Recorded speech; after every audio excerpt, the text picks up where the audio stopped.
സൊസൈറ്റിയിൽ ജീവിക്കുന്ന, ഒരു സമൂഹത്തിൽ ജീവിക്കുന്ന നമുക്ക് നമ്മുടെ ജീവിതത്തെ മെച്ചപ്പെടുത്തുന്നതിന് വേണ്ടി, ജീവിതത്തിൽ വിജയങ്ങൾ കരഗതമാക്കുന്നതിന് വേണ്ടി ഈ സമൂഹത്തിലെ ഓരോ വ്യക്തിയുടെയും സഹായവും സഹകരണവും നമുക്ക് അനിവാര്യമാണ്. അങ്ങനെ വ്യക്തികളുടെ സഹായവും സഹകരണവും പിന്തുണയും ലഭിക്കുന്നതിന് വേണ്ടി നല്ല ബന്ധങ്ങൾ സൃഷ്ടിച്ചെടുക്കുക എന്നത് പ്രധാനപ്പെട്ട ഒന്നാണ്. എങ്ങനെയാണ് നല്ല ബന്ധങ്ങൾ സൃഷ്ടിച്ചെടുക്കുക എന്നതിനെ കുറിച്ചുള്ള അടിസ്ഥാനപരമായിട്ടുള്ള 4 ഘടകങ്ങളാണ് ഈ വീഡിയോയിൽ ഡിസ്കസ് ചെയ്യുന്നത്. ആളുകളുമായി നല്ല ബന്ധങ്ങൾ സ്ഥാപിക്കുകയും സൗഹൃദങ്ങൾ സ്ഥാപിക്കുകയും അതിലൂടെ നമ്മുടെ ജീവിതം മെച്ചപ്പെടുത്തുന്നതിനും വേണ്ടി നമ്മൾ ഒന്നാമതായി കാണേണ്ടത്, ഒന്നാമത്തെ കാര്യം എന്ന് പറയുന്നത് അപ്രോച്ചബിൾ ആണ്. B approachable. നമ്മൾ ആളുകൾക്ക് അപ്രോച്ച് ചെയ്യാൻ കഴിയുന്ന രീതിയിലുള്ള ഒരു വ്യക്തിത്വമായി മാറണം. എങ്ങനെയാണ് അപ്രോച്ചബിൾ ആകുക? നമ്മൾ ആലോചിക്കുക, ഒരു ഓഫീസിലോ അല്ല എങ്കിൽ മറ്റു സ്ഥലങ്ങളിലോ പോയി നമുക്കൊരു സഹായം ആവശ്യമുണ്ട്. നമ്മൾ അങ്ങനെ ആളുകളെ നോക്കിയിട്ട് ചില ആളുകളോട് മാത്രമാണ് നമ്മൾ കാര്യങ്ങൾ ചോദിക്കുക. ഉദാഹരണത്തിന് ഒരു ബാങ്കിൽ പോകുകയാണ് എങ്കിൽ 4-5 പേർ അവിടെ ഇരിക്കുന്നുണ്ടാകും. പക്ഷെ ഏതെങ്കിലും ഒരാളെ നമ്മൾ പോലും അറിയാതെ നമ്മൾ സെലക്ട് ചെയ്യുന്നു. അത് എങ്ങനെയാണ്? നമുക്ക് അദ്ദേഹത്തോട് അപ്രോച്ച് ചെയ്യാം, അദ്ദേഹത്തെ സമീപിക്കാം, അദ്ദേഹം നമ്മളെ സഹായിക്കും, നമുക്ക് വേണ്ട കാര്യങ്ങൾ അദ്ദേഹത്തിൽ നിന്ന് ലഭിക്കും എന്ന രീതിയിലുള്ള ഒരു ചിന്ത നമ്മുടെ മനസ്സിൽ വരുന്നത് കൊണ്ടാണ്.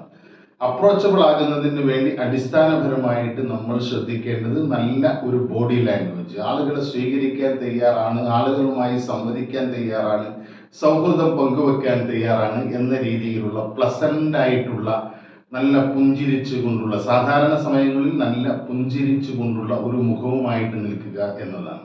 മറ്റൊന്ന് നല്ല ഒരു ഓപ്പൺ ബോഡി ലാംഗ്വേജ് ആയിരിക്കുക എന്നതാണ്. കാലും ഒക്കെ കയറ്റി വെച്ച് ഇങ്ങനെ ക്രോസ് ആയി നിൽക്കുന്നതിന് പകരം ആളുകളുമായി അപ്രോച്ച് ചെയ്യാൻ തയ്യാറാണ് എന്ന് ധ്വനിപ്പിക്കുന്ന രീതിയിലുള്ള നല്ല ബോഡി ലാംഗ്വേജ് നാം സൃഷ്ടിച്ചെടുക്കുക. പിന്നീട് നമ്മുടെ മാന്യമായിട്ടുള്ള വസ്ത്രധാരണയും ഒക്കെ അതിൻ്റെ ഭാഗമായിട്ട് വരും. ഏതായാലും നമ്മൾ അപ്രോച്ചബിൾ ആയിരിക്കുക, ആളുകൾക്ക് സമീപിക്കാൻ കഴിയുന്ന, ഇദ്ദേഹവുമായി സൗഹൃദം പങ്കിടാൻ, അല്ല എങ്കിൽ ഇദ്ദേഹത്തോടൊരു കാര്യം ചോദിച്ചാൽ അതിന് മറുപടി പറയാൻ കെൽപ്പുള്ള, മനസ്സുള്ള ആളാണ് എന്ന രീതിയിൽ നമ്മൾ തയ്യാറായി നിൽക്കുക. രണ്ടാമത്തെ കാര്യം, ഹാവ് ഹെൽപ്പിംഗ് ആറ്റിറ്റ്യൂഡ്. നമ്മൾ മറ്റുള്ളവരെ സഹായിക്കാൻ തയ്യാറാണ് എന്ന രീതിയിലുള്ള ഒരു ആറ്റിറ്റ്യൂഡ് നമുക്കുണ്ടായിരിക്കണം. നമ്മൾ മറ്റുള്ളവരെ സഹായിക്കാൻ തയ്യാറാണ് എന്ന ഒരു മനസ്ഥിതി, ഒരു മാനസികാവസ്ഥ, ഒരു ആറ്റിറ്റ്യൂഡ്, ഒരു മനോഭാവം നമുക്ക് ഉണ്ടായിരിക്കണം. നമ്മൾ ഈ കടകളിലും മറ്റും പോകുമ്പോൾ സെയിൽസ്മാൻ നമ്മളെ സമീപിക്കുന്നത് കണ്ടിട്ടില്ല. പ്രൊഫഷണലായിട്ടുള്ള സെയിൽസ്മാൻ ഒരാളെ ഒരു സാധനം വിൽക്കുക എന്നതിനപ്പുറത്ത് ആദ്യം നമ്മളെ സഹായിക്കാൻ തയ്യാറാണ് എന്ന ഒരു അവസ്ഥയാണ് ഉണ്ടാക്കുക. നമ്മൾ ഒരു സ്ഥലത്ത് പോവുകയാണെങ്കിൽ നമ്മുടെ കയ്യിൽ ഒരു ബാഗ് ഉണ്ടെങ്കിൽ സാർ ഇത് ഇവിടെ വെച്ചോളൂ, അല്ലെങ്കിൽ അത് അവിടെ വെച്ചോളൂ, നമ്മളെ ചെയർ ഇട്ട് തന്ന് നമ്മളെ കംഫർട്ടാക്കി ഇരുത്തിയതിന് ശേഷമാണ് അവർ ആ പ്രോഡക്റ്റിനെ പരിചയപ്പെടുത്തുക. എന്നതുപോലെ തന്നെയാണ് ടെക്സ്റ്റൈൽസിലും മറ്റു ജ്വല്ലറികളിലൊക്കെ നമ്മൾ പോയി കഴിഞ്ഞാൽ അവിടെ ഒരു വെൽക്കം ഗേൾ ഉണ്ടാകും, അല്ലെങ്കിൽ ഒരു വെൽക്കം പേഴ്സൺ ഉണ്ടാകും. നമ്മളെ സ്വീകരിച്ചിരുത്തി നമ്മളെ കംഫർട്ടാക്കി നമ്മുടെ മാനസികാവസ്ഥ ശരിയാക്കുക എന്നതാണ് യഥാർത്ഥത്തിൽ അവരുടെ ഡ്യൂട്ടി എന്ന് പറയുന്നത്. അങ്ങനെ ഒരു ഹെൽപ്പിംഗ് മെന്റാലിറ്റിയുള്ള ആളുകളുമായി കൂടുതൽ അടുക്കാനും കൂടുതൽ അവരുമായി സംസാരിക്കാനും ബന്ധങ്ങൾ കീപ്പ് ചെയ്യാനും ഒക്കെ സ്വാഭാവികമായിട്ടും മനുഷ്യർക്ക് ഒരു താല്പര്യം ഉണ്ടാകും. അതുകൊണ്ട് നമ്മളെല്ലായ്പ്പോഴും ആളുകളെ സഹായിക്കാൻ തയ്യാറാണ് എന്ന രീതിയിൽ കഴിയുന്ന സഹായങ്ങൾ നൽകിക്കൊണ്ട് ആൾ കംഫർട്ടായിരിക്കാൻ സഹായിക്കുന്ന ഒരു ആറ്റിറ്റ്യൂഡ് നമ്മളിൽ ഉണ്ടാക്കിയെടുക്കുക. മൂന്നാമത്തെ കാര്യം വളരെ പ്രധാനപ്പെട്ട ഒന്നാണ്, ബി അസർട്ടീവ്. അസർട്ടീവ്നെസ് എന്ന് പറയുന്നത് നാം പറയേണ്ട കാര്യങ്ങളെ നമുക്കോ നാം പറയപ്പെടുന്ന വ്യക്തിക്കോ യാതൊരു ബുദ്ധിമുട്ടുമില്ലാത്ത രീതിയിൽ തന്നെ, യാതൊരു പ്രയാസവും ഇല്ലാത്ത രീതിയിൽ തന്നെ പറയേണ്ട കാര്യങ്ങൾ കൃത്യമായി കൃത്യസമയത്ത് പറയുക എന്നതാണ്. നമ്മൾ ഈ യെസ് അല്ല എങ്കിൽ നോ എന്നൊക്കെ പറയാറില്ലേ? നോ പറയുന്നത് പലപ്പോഴും ബന്ധങ്ങൾ പൊട്ടിപ്പോകുമെന്ന ഭയത്തിന്റെ പേരിലാണ് നമ്മൾ പറയാതെ പോകുന്നത്.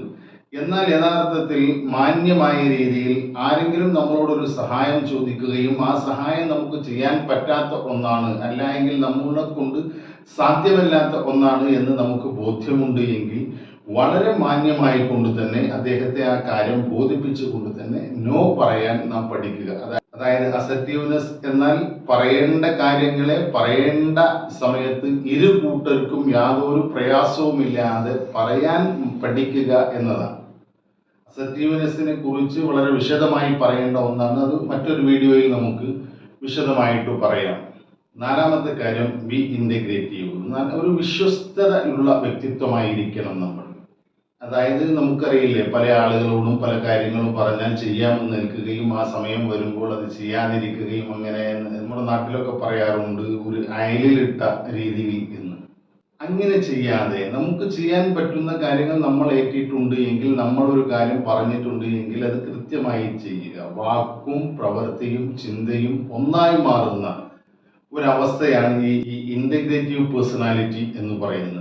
അങ്ങനെ നമ്മുടെ വാക്കുകളും നമ്മുടെ പ്രവർത്തനവും നമ്മുടെ ചിന്തയും നാം പറയുന്നതും നാം ചെയ്യുന്നതും ഒക്കെ ഒന്നായി തീരുക, ഒരേ കാര്യമായിരിക്കുക. ഒന്ന് പറയുകയും മറ്റൊന്ന് പ്രവർത്തിക്കുകയും ചെയ്യുന്നതിന് പകരം വാക്കു പാലിക്കാതെ ആളുകൾക്ക് വെറുതെ വാക്ക് നൽകിക്കൊണ്ട് അതൊന്നും പാലിക്കാതെ മുന്നോട്ട് പോകുന്ന അവസ്ഥയില്ലാതെ പറയുന്നത് ചെയ്യുകയും. നമ്മൾ പലപ്പോഴും ആളുകളെ കുറിച്ച് പറയുന്നത് കേട്ടിട്ടില്ലേ, അവൻ പറഞ്ഞാൽ പറഞ്ഞത്, അവനത് ചെയ്തിരിക്കും എന്ന രീതിയിൽ നമ്മളൊരു വിശ്വാസ്യത ഉള്ള വ്യക്തിത്വമായിരിക്കണം.